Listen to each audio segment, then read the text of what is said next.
Welcome, and thank you so much for joining. Our topic here for the next 30 minutes is how can security leaders better connect with their boards and make the case for cybersecurity.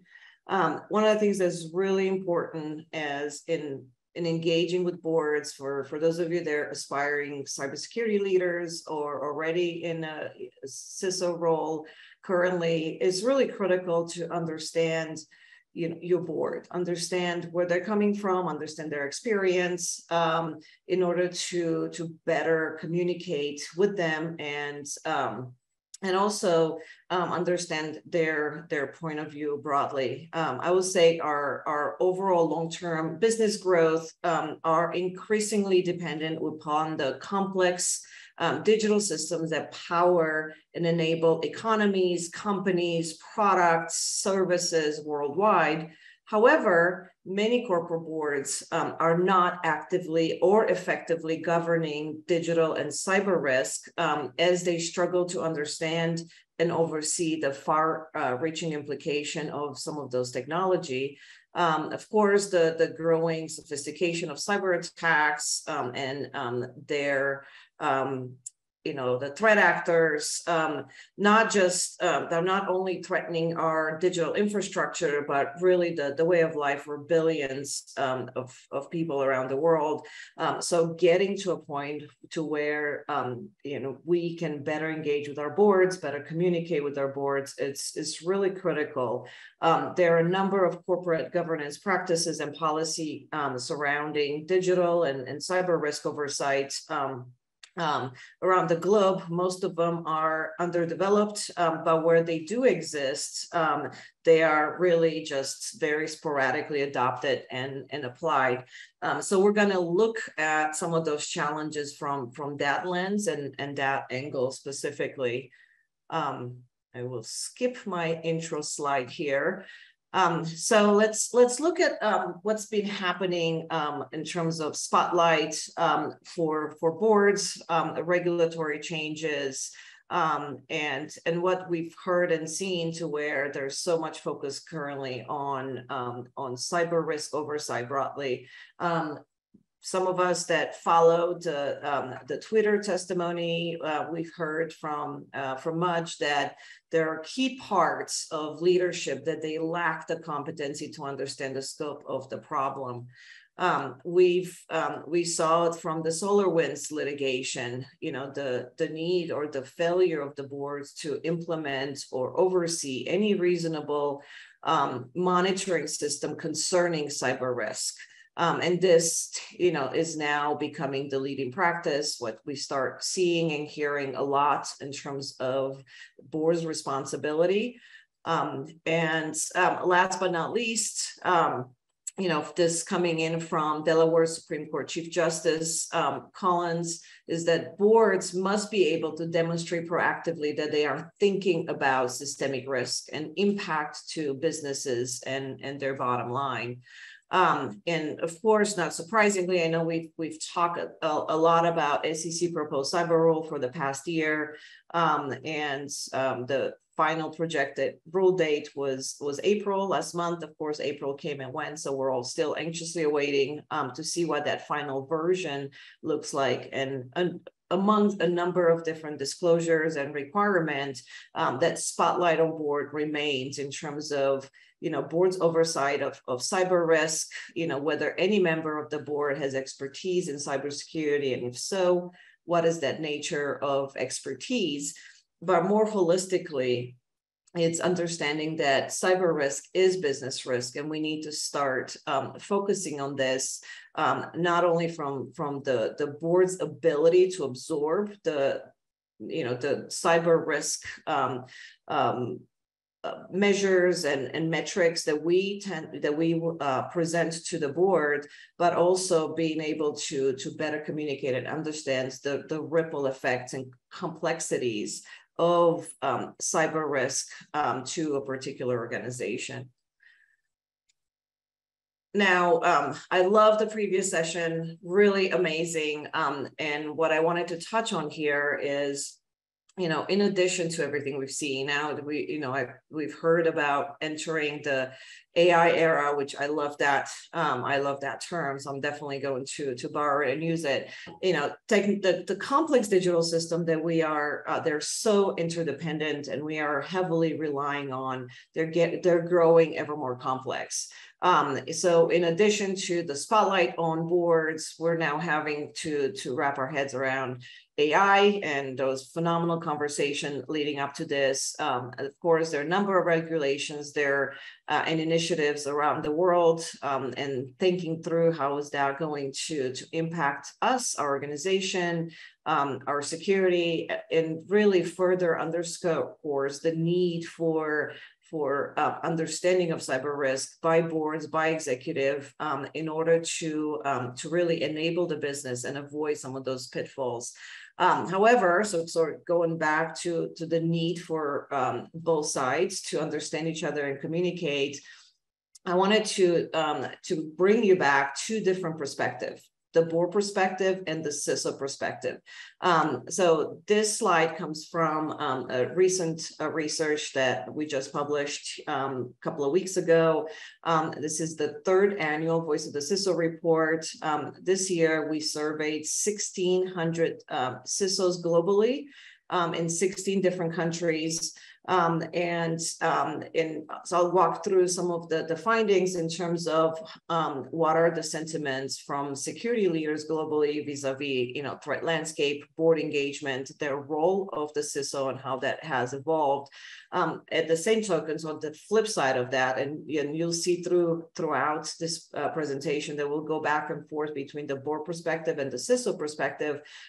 Last year in October, we released the first board board survey that went and surveyed board members for organization of 5,000 employees and more, and trying to ascertain their sentiments and relationship with cybersecurity and cyber risk and their understanding of some of those the bigger topics.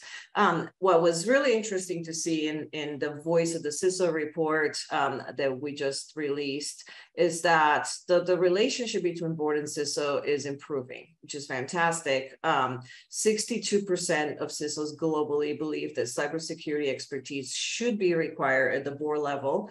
And that number actually was at 70% in United States. And that perhaps I have to do with the SEC proposed cyber rule and a lot of focus on that topic. But what was also interesting, that 62%, the same number of security leaders, agree that they see eye to eye with their boards on topic of cybersecurity, which is definitely a huge increase compared to last year. That number in 2022 was 51%. So only half of security leaders believe that they see eye to eye with their boards.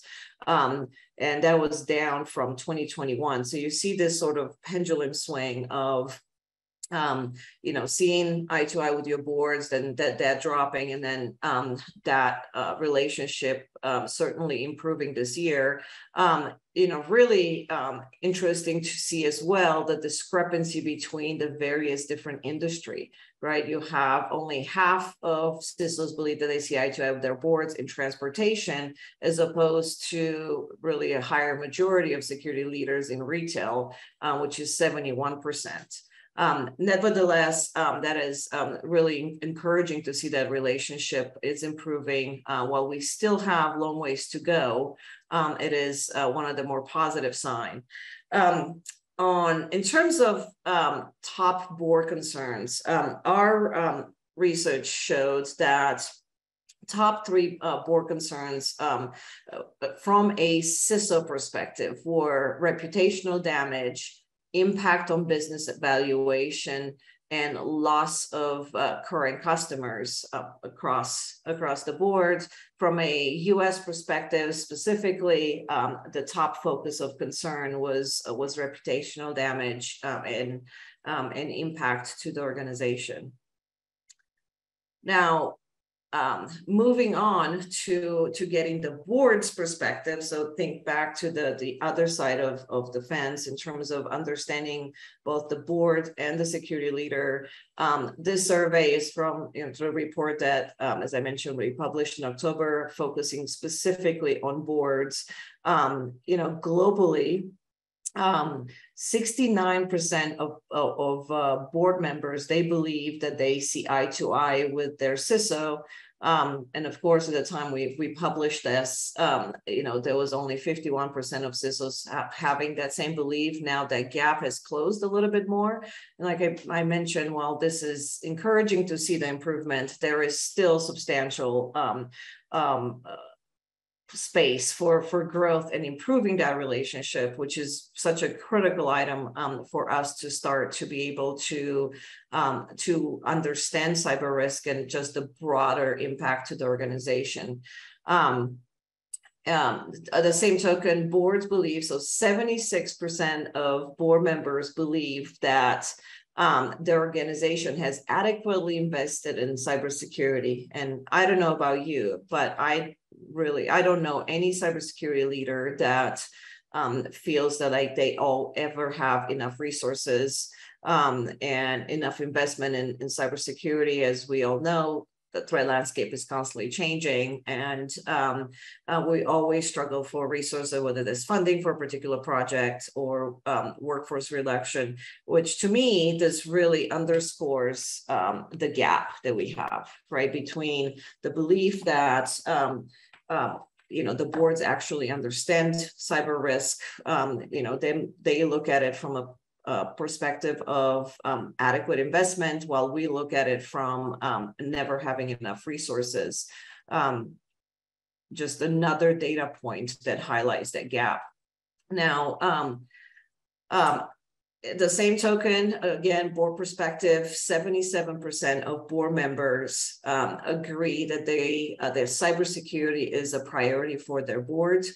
And while I think that's a really important distinction to make, there's a huge difference between knowing that cybersecurity is a top priority and actually understanding cybersecurity. And I think a lot of the challenges that we see today stem from that understanding of some of those challenges.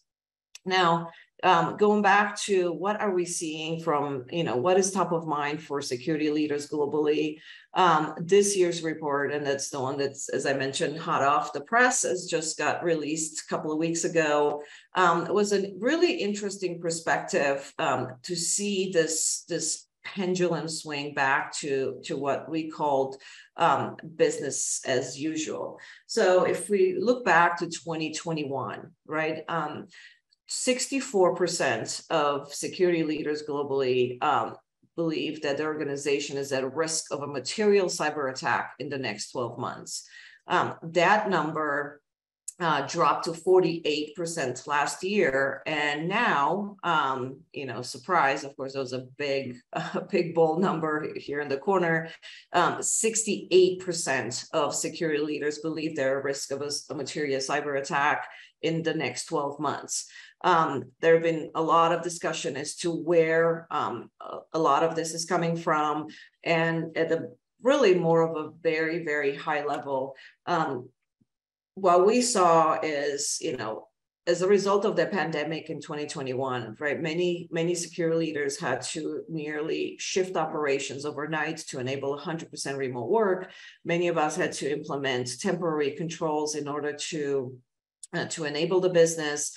And then we all saw this short period of reprieve to where we feel like, okay, the worst is behind us. However, between geopolitical tension and economic uncertainty and just sheer volume of attacks that we're seeing between nation state attacks and ransomware wreaking havoc in many of our environments, many security leaders are back to this elevated level of concern across the board, which is why we call it business as usual. There are a lot of organizations and many leaders that are measuring their risk, and their metrics are very much around pre-pandemic and post-pandemic, just because of the volume has increased and our threshold has been raised so high compared to volume of attacks in previous pre-pandemic. Now, also very interesting in looking at the board's perspective in terms of agreeing if the organization is at risk of the material cyber attack. I think we are now at a closer gap between the boards and security leaders, which, that really leads us to believe that boards are listening. They are starting to focus on into better understanding cyber risk and what is that impact to the organization. Again, while we still have that knowledge gap between the two, it is so critically important that cybersecurity leaders understand the boards and where they're coming from, as well as boards having the knowledge and expertise to really ascertain the impact of cyber risk broadly. In terms of preparedness and how prepared do we feel in an event of a cyber attack? Nearly 2/3 of 61% of security leaders globally agree that the organization is unprepared to cope with an attack. And this is above last year's number, which was 50% of security leaders believe that they are unprepared. And in 2021, that number was 66% of security leaders globally. And in terms of top countries, while the global average in 2023, it's 61%, UK, the top 3 countries, of course, are UK and France, both at 76%, and Brazil at 72%. What really this tells me is this is not just something that we, in the United States are dealing with. Every single country, everyone across the globe is dealing with similar issues. Hence the need for us to better communicate and close this gap and focus on this really, really critical topic. Now, when we talk about, the view of the threat landscape and what are the biggest cybersecurity threats within the organization or industry in the next 12 months. And actually was interesting to hear in the previous AI session, Ali talking about business email compromise. Not surprising to see actually business email compromise and email fraud being the top of the list for many security leaders, followed by insider threats, whether there's negligent, accidental, or criminal insider risk to the organization. Cloud account compromise, it's at 29%, same level with DDoS attacks. And then from there, of course, supply chain attacks, ransomware attacks, smishing, phishing, and last but not least, malware. Those are all threats that we have seen that have dominated the news quite a bit. Really interesting to see actually was last year in the 2022 report, insider threat was the top threat from many security leaders. And that continues to still be in the top 3. I'll actually have some slides with some really interesting insights that we were able to gather on that topic. Now, in terms of data and sensitive data impact to the organization, 63% of global CISOs says their organization has dealt with the material loss of sensitive information in the past 12 months. And this is the first time we started looking at this particular topic, so we don't have historical data in terms of what was that number in the last couple of years. But more interesting to see, and I mentioned, not surprising that insider threat was at the top of threat list from many security leaders. But what stood out to me this year specifically was the fact that out of those that experience a data loss event, 82% of security leaders reported that employees leaving their organizations played a role. If you haven't followed any of the news or seen a lot of activity around insider risk, we have seen quite a number of situations to where a nation state or a threat actor will target employees within the organizations, especially employees that they can ascertain behavior, of course, from social media, et cetera, and threat actors are trying to exploit and offering them monetary rewards if they just go and run a code on their PC at work or on the network, giving them an entry point into that environment. And that practice is now happening more often than we realize. Now, supply chain attack has dominated the news. I know this is, a recurring priority, especially as we see a lot of budget constraint. 64% of CISOs says that they have adequate controls in place to mitigate supply chain risk, which is a slight increase from last year, which was at 59%. That really shows that this continues to remain a top priority for many security leaders. However, at the same token, there's something that we as an industry have not quite solved for. There's been a lot of focus on this. I read a different stat here recently that shows that supply chain attack have increased over 600%, which is quite a huge number. And of course, if you follow the White House National Cyber Strategy, there's a lot of focus on supply chain and closing supply chain gap and addressing some of those challenges. Of course, there was a lot of focus from CISA as well in terms of security by design and how do we focus on the right vulnerabilities and or delivering secure products across the board. So this continues to be an area of focus and something that we as a broader industry need to solve for. More interesting though is while many security leaders feel that they have adequate controls in place to mitigate some of those risks, the same token, you have 58% of global CISO that say that the current economic downturn has negatively impacted their organization's cybersecurity budget.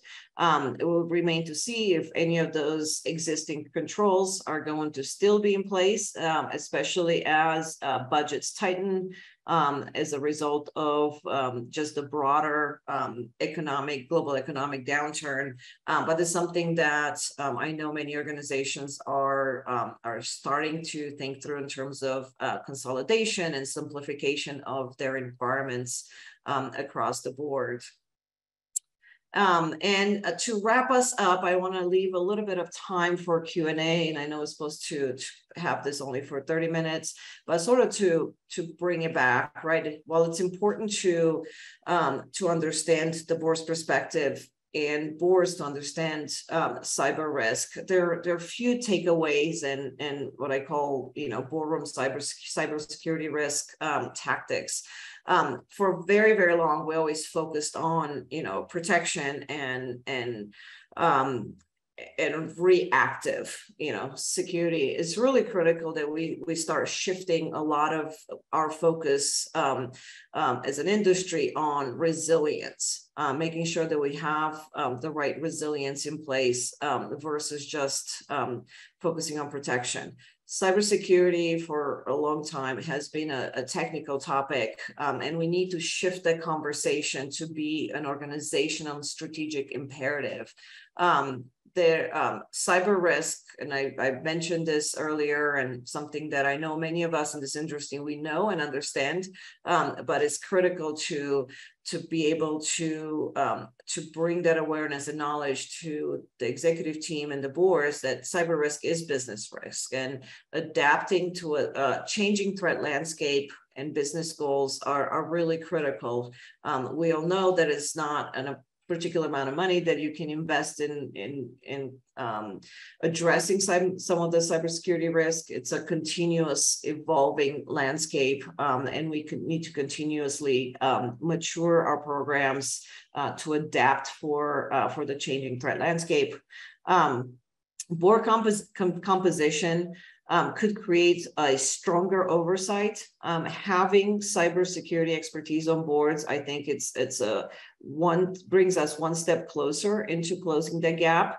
At the same token, of course, this is coming in from a lot of the conversations around SolarWinds and SEC, but implementing a comprehensive system of cyber risk oversight and actively monitoring. It's important in, again, keeping the pulse on the constantly changing threat landscape. And then last but not least is failing to show that cybersecurity risk is a priority for the board really sends an unwanted message, sends unwanted message to the company, to investors, to customers. Right now, it is absolutely an organizational and strategic imperative, and something that we need to address in managing overall cyber risk.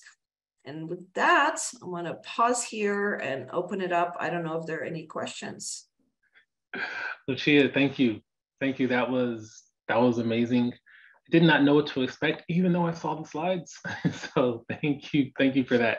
You do have a good amount of questions that have come in, and I'd love to just jump right into some of them. One of them is, do you see a disconnect in the CISO's perception of the board's understanding of cybersecurity issues and risks compared to the board's perception of their understanding of cybersecurity issues and risks? I do, so it's really interesting to see, as a result of the SEC proposed rule, while we don't have a final one, in the past 10 months, more and more board members are trying to get themselves educated in cybersecurity, and trying to starting to understand, knowing that this is an important area of focus, an important topic. But they're getting themselves educated, which is great. I think the perception was very interesting, right? Because I do still see many boards looking at cybersecurity risk as just a technical problem or an IT issue, not a business imperative. So while there's a lot of chatter around, oh, we know cybersecurity is important, there's a level still of treating cybersecurity as just another IT problem, and it's someone else's area of focus.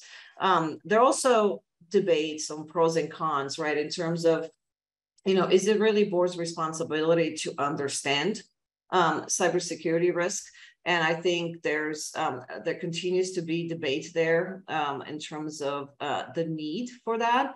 But if you think back, even in the Sarbanes-Oxley day, and I think I personally look at the SEC proposed cyber rule very analogous to what we saw with Sarbanes-Oxley, right? Pre Sarbanes-Oxley, you didn't have the financial expertise on boards, right? It was not necessarily something that was top of mind. Now, today, we wouldn't even fathom having a board without financial expertise, right? So it just shows the corporate governance evolution over time, and how cybersecurity has become such a critical aspect of any business, and because of our heavy reliance on this complex digital systems that all of our organizations and the global economy is heavily depending on.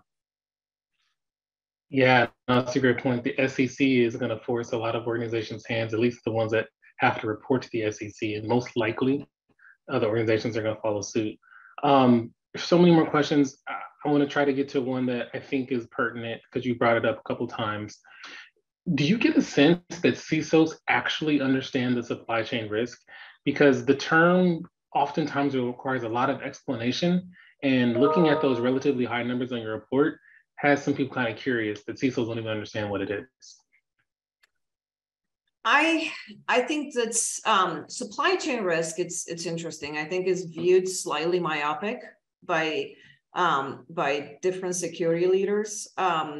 And it is a complex area. There's the reason we haven't solved for it, because it's not something that's easy to do so, right? So oftentimes, which I think that's why, this is opinion, right? Opinion data, right? So it's survey data and how everybody interprets adequacy in terms of controls. But let's be honest, right? We still all heavily rely on long questionnaires. I know I've had my days of dealing with SIG questionnaires for doing our due diligence on the suppliers. We use tools that don't give you a full view of your supplier's risk.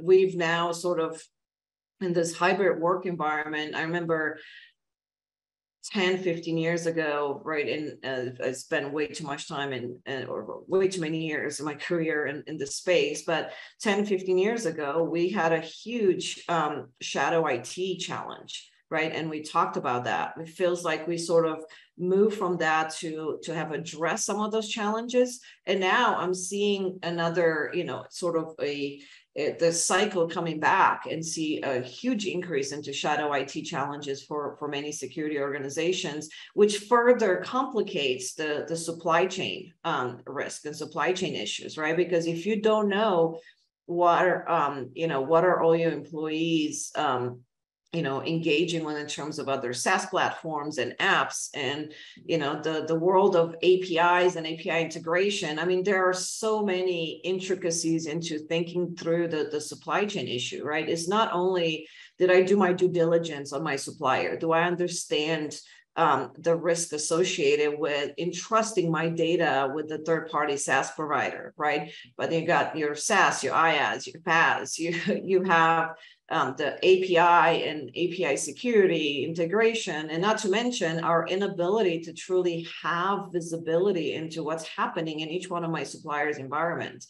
Hence, I think it's really encouraging to see in the National Cyber Strategy heavy focus into raising the bar for every supplier in terms of software, hardware products being shipped, secure by design, as a critical step in starting to close that gap, right? Because we really don't have visibility into every single one of our suppliers.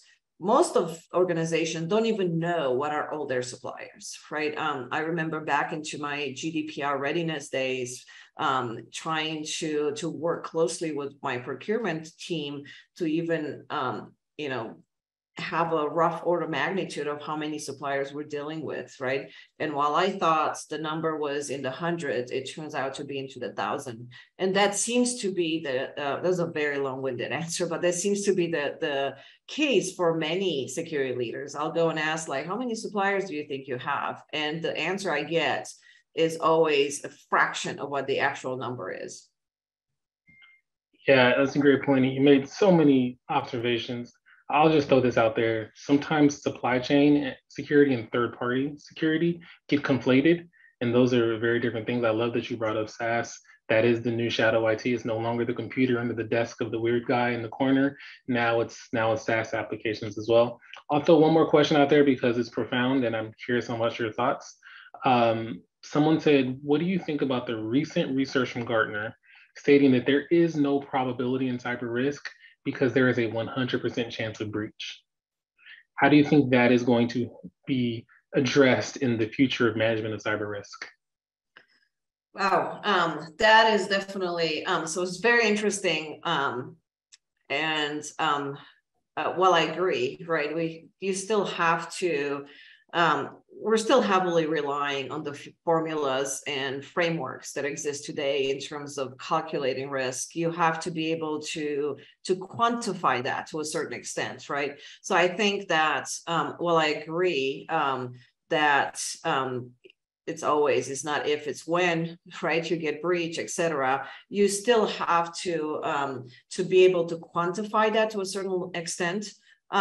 So yes, while the probability is high, we still need to be able to stock rank some of those risks associated with cybersecurity in terms of, you know, prioritization, et cetera. And I do understand there are a number of quantification models that are slightly unrealistic. I think removing probability will make quantification a bit more challenging and a bit unrealistic for boards and executives to truly absorb.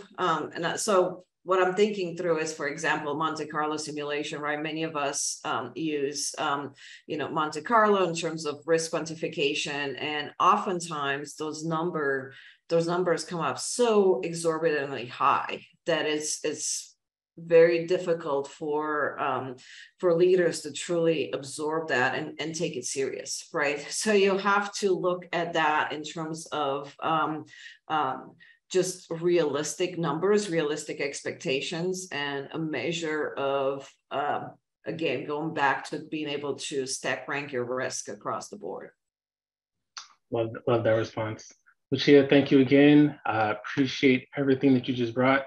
There are a few more questions in the Slack. Feel free to jump in and respond to people directly. Thanks for having me. Thanks, everyone. Thank you.